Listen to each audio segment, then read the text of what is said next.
The experience began as complex. Sweetly acrid smoke filled my lungs. My pulse raced with anticipation, knowing I was about to embark on an extraordinary journey. But the first sensation was a feeling of dropping away, accompanied by frequency modulations and staccato pops as the journey descended into unknown depths.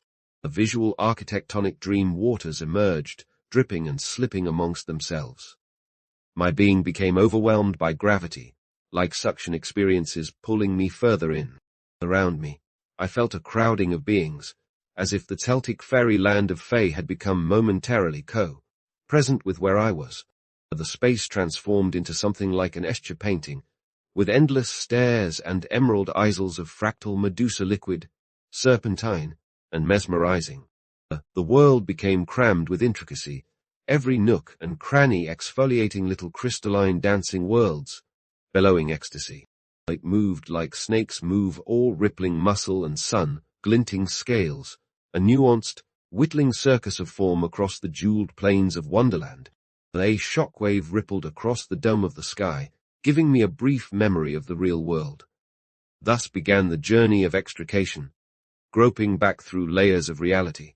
I realized I could do anything in this space, could instantly unfold my richest possible imaginings. I decided to attempt seeing in every direction at once. I rushed upwards into a superspace that was a spun galactic ecology of stars, a swarming hive of dragonfly constellations. I tumbled forward into Elfland, where beings oozed out of the woodwork seductively. The whole realm was infested with creatures like nothing else imaginable. They created incredible constructions, like Fabergé eggs made of space, lust, politics, circus sideshows, time and the essence of existence itself. We played a game of catch, but the physics were replaced by synesthesia. In catching their creations, I participated in ineffable mysteries. But then alarms seemed to sound, and the whole space went through quivering emergency elaborations, like a submarine preparing for emergency procedures. But they started cramming my soul out with a million hands at once, grabbing dimensions I never knew existed.